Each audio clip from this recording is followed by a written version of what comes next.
Shake brief rehef a build in a roctus, a locked and clear, locked credit. Saram Glockaler Jahiel. Ni leen honor, ni smona vetofa, mar uctron herin. Tigim and Kurum met a brontarum, agus glacum lish cohul ocle digrus. Shock Nolino hen, yal me malan yihele yenev, son lasses phone of winter ne herin. Agus rinne me irak shinne yanav I goriacht ilya. A winter ne herin in new glacum lish na dulge shirish. Ach lish an funniv of some tallest brescia, at a fight amon servishatach haka agam mar uktron. Gam buikes more live winter ne herin ilya, agus is more a carroche lum gak lahasiha, sne blinta tala tiacht. An takiach ta taka gehana, gam hin agus the siding of footpath netira. I want to thank the people of Ireland for the honour you have again bestowed on me, an honour I accept with all the energy of mind and heart that is required for the trust your mandate has placed on me. I do want to thank sincerely all those who, from their different political parties, traditions, movements of civil society and communities, who supported my nomination, campaigned on my behalf, and in particular those who put a stamp of their values on a campaign on my behalf that was inclusive, creative, and authentic. Your support has been and will remain a source of the greatest encouragement.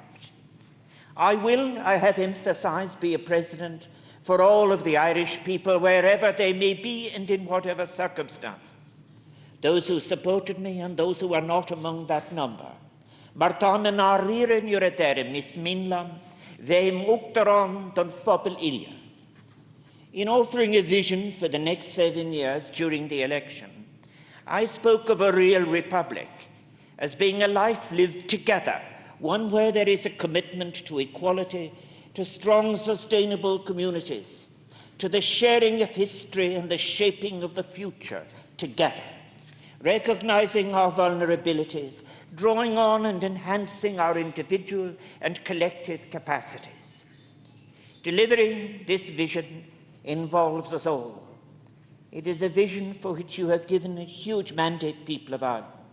And over the next 7 years, we will be called upon to deliver tasks of mind and practice that will call for both an affirmation of shared values and a transformation in assumptions, practice, and institutions, if we are to adequately face the challenges that confront us and realize our shared potential.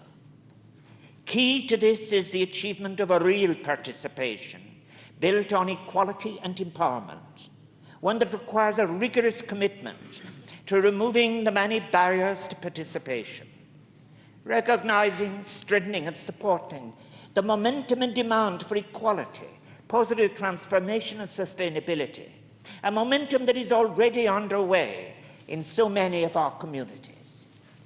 We cannot afford to be complacent as to how we are living our lives and planning our future at local, national, European, or global level. Inequalities are deepening, and many of our people do not have the necessary securities of adequate housing, shelter, health, education, such securities and supports which would allow them to realize their rights and participate with equality. So changing how our institutions interact with citizens is about so much more than negotiation around the allocation of scarce resources. It is about treating each person with respect, recognizing their inherent value and the value of their contribution in whatever form it might take. Policy, in all areas of our life, needs to an ongoing re-evaluation in terms of purpose, practice, and participation. The institutional arrangements and discourse of a previous century cannot be regarded as inevitably permanent or immutable. There must be a consideration as to adequacy and appropriateness for new circumstances, new dreams, and new concerns. And at a time when democratic discourse is too often undermined or diminished, our choice must be to actively extend and deepen democracy, to express it in wider forms and in new ways. We must encourage and deliver better, more meaningful, more equal participation in decision shaping, decision making, decision taking.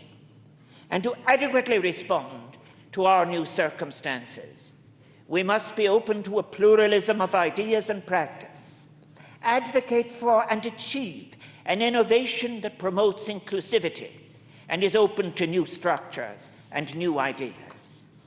Ideas matter, and history tells us that anti-intellectualism has been and remains the weapon of authoritarian and anti-democratic forces in so many parts of our shared vulnerable planet. And too often, long-term thinking has been initiated, but then was stumbled over or even abandoned in the face of short-term pressures. Important discussions on questions such as the need for a social floor, on the significance of regionalism, on the importance of culture and communication, were too often let lapse, with consequences for our people and the citizens of Europe in terms of lost opportunities for engagement and cohesion. We face many challenges, of course, which go beyond borders, require cooperation at global level, but affect and can be affected by the lives of every person in every local place.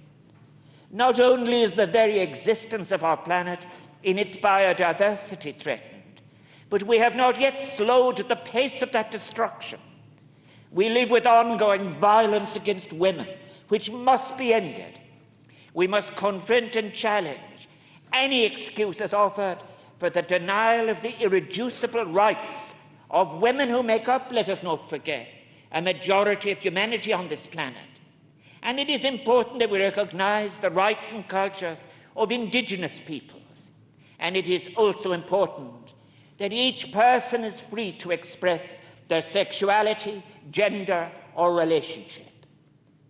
In some of these global challenges we face, science and technology can play a powerful role, but its use must be accountable and responsible.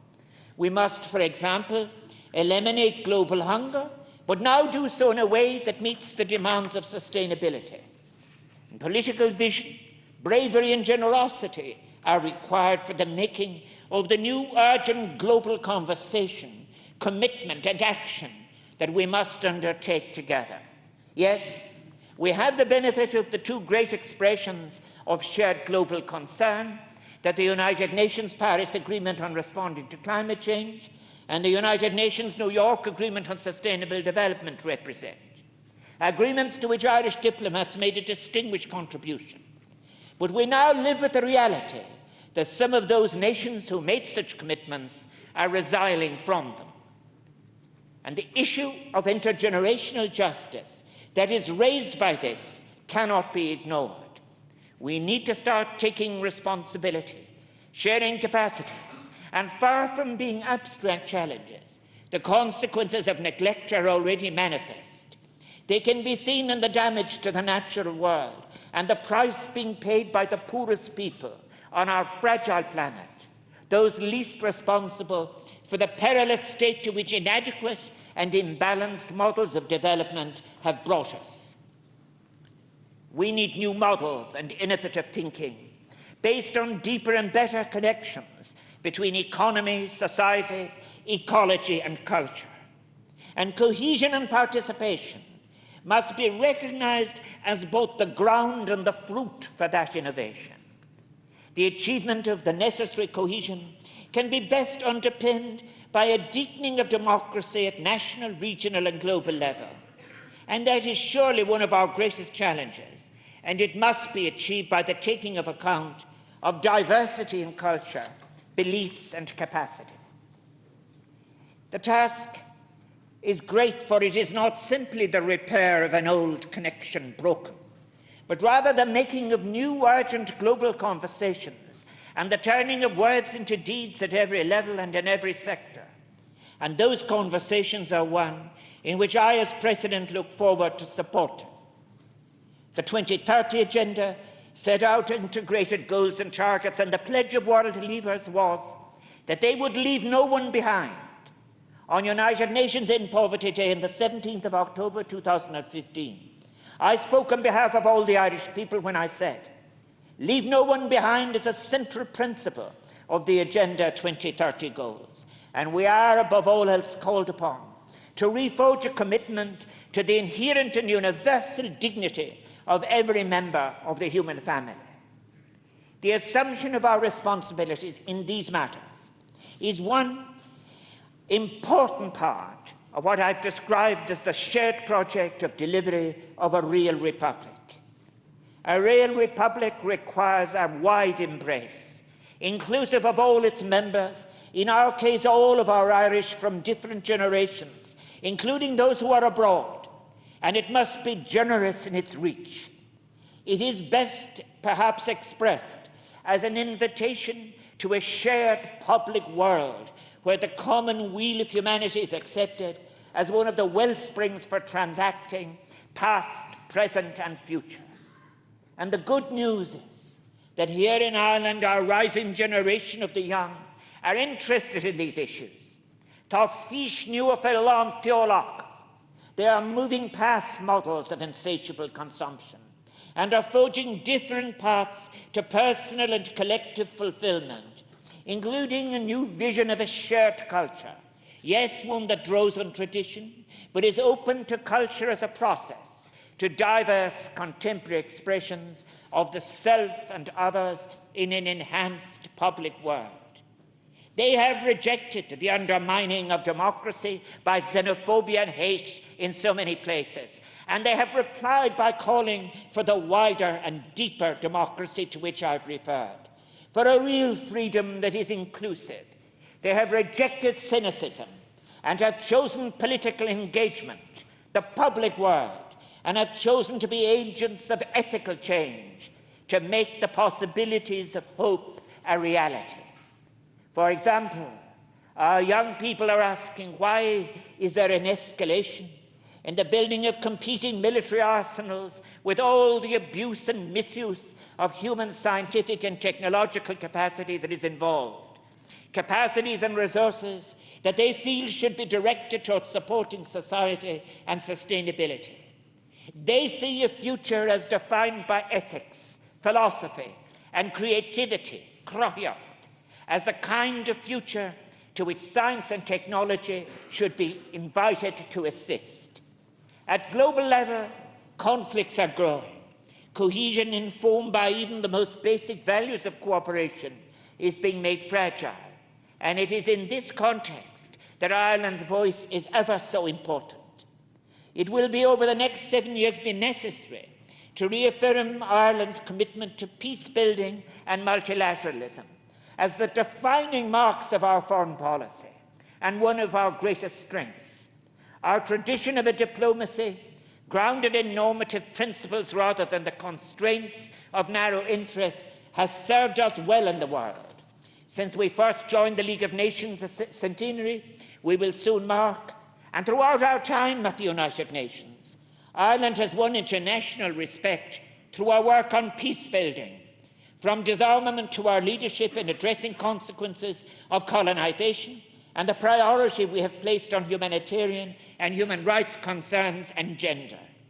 We can and must be advocates for the inclusion of diverse peoples, traditions and belief systems in a peaceful world assisted by strong multilateral institutions, themselves supported by a deeper global consciousness, one derived from the irreducible rights of human dignity, one where we can recognize the complexities of history while coming together to address common global challenges. This work of ethical memory and the new tasks of imagination sit side by side. It was important indeed earlier on this special day to privilege the duty of respectful memory, especially for all those descendants and relatives of those who lost their lives in the first of those two world wars that marked the previous century. That First World War that cost so many of the lives of a young generation and devastated families across Europe. As we mark Armistice Day, which brought a partial end to that terrible war, there are contemporary questions that cannot be avoided. What are the risks now, we must ask, a century later, if we allow diplomacy and the negotiation of difference to be neglected in favour of a language of domination and weapons of war? And as to memory itself, one of the challenges indeed we in Ireland will face in the next 7 years will be our public, formal and scholarly remembering of important change-making, change-inducing events, which, while shared, were experienced differently and are subject to competing constructions in the present. As we come together for these tasks of addressing the what and how of what is to be remembered, let us recognise that what is involved is much more than the fixing of a story or the reconciliation of competing versions or struggles to colonise collective memory.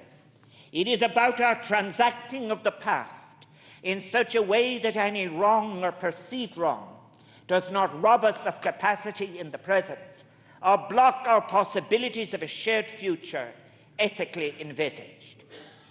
Above all, we must not reopen wounds, but yet we must get sufficiently close to acknowledge those scars that tell us of the depth of the hurt experienced and the fragility of the healing achieved.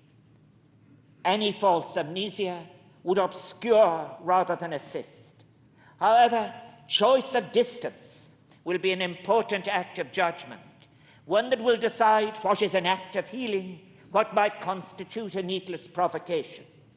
But if we are generous as to narratives, respectful of complexity, the benefit can be in the acquiring of a capacity from such a release of an imaginative ethic of memory as will enable us to fledge new arrows that together we can release towards a shared future. Muintir na hÉireann, I have said that a real public requires a wide embrace, generous, inclusive, moved by an empathy that sees difference or diversity not as sources of division, but as strengthening of our social fabric and potential sources of an ever deeper richness in friendship, mutuality, possibility, recognizing transcendent concerns and rooted in a shared humanity. Empathy can and must inform our relations with neighbours near and far. One of our deepest and most complex relationships is that with our closest neighbour. When I visited the United Kingdom in 2014, I spoke of our nations as living living in each other's shadow and shelter. This is something which will remain true, whatever political changes the near future might bring, and the Presidency can continue to play a crucial role in sustaining positive relationships between our peoples in challenging circumstances. There is a power in placing empathy alongside participation, solidarity and creativity at the heart of our policy and action. These are values which, for example, will inform the 3 special initiatives I plan to deliver over the coming years: participation and transformation, Saolaíocht agus an Náisiún, imagination in the nation, and shared Ireland, shared Ireland. Much as with those projects I initiated in the last 7 years, being Young and Irish, the Ethics Initiative and Gleach, which continue to bear fruit, I believe that these 3 new initiatives will offer frame and forum for exciting discussion and transformative thinking. Transformation and participation take work, requires courage, determination. It is about how we engage and interact with each other, how we speak to each other in a way that is open yet respectful of difference. These values are ones we may be able to recall from tradition, but if not, they must be brought into being, renewed.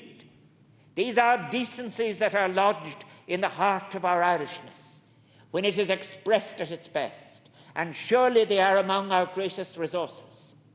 Those decencies are the ones that urge us to spring to respond to each other's vulnerabilities, to see the merit of enhancing each other's capacities, of encountering and sharing care and love, of working together for common benefit in a public world that we share.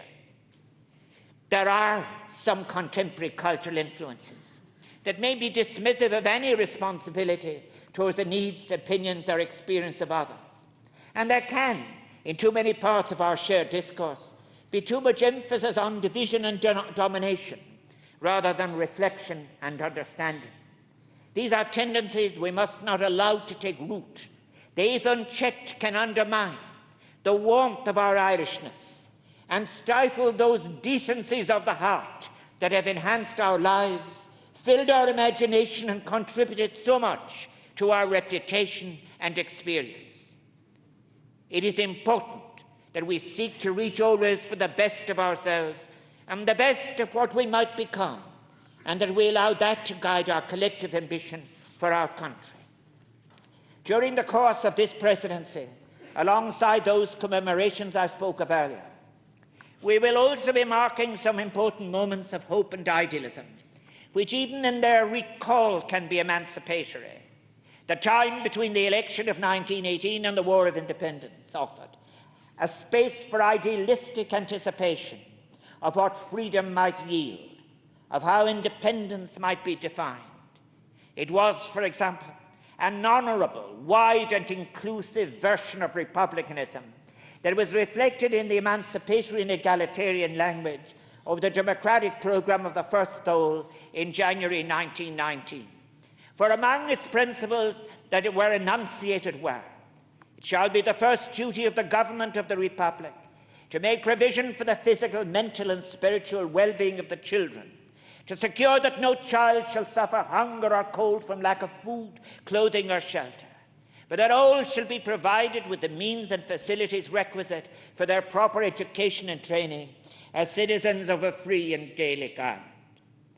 Let us celebrate the fact that we now can renew that idealism through new moments of vision-making, drawing on the power and imagination of an educated, intellectually curious people, a people who root their ethics not merely in reason, but above all in the instincts of the heart. Let us celebrate that we have this capacity in our people, and taking stock of our current circumstances, let us approach the next 7 years with energy and enthusiasm, bringing our long yield to our work of building together what may come to be seen as a real and beautiful republic of inclusivity, creativity, imagination, love, and indeed joy. For a joy that is shared, that too is part of what it is to truly participate. Muintir na hÉireann, I thank you again from my heart. This is your presidency, and I will work for you and with you towards a future of equality, participation, inclusion, imagination, creativity and sustainability. For it is together that we go forward. Os láfa céile waramid, Arish Muintir na hÉireann, buicas criliv is berbana, mille buic.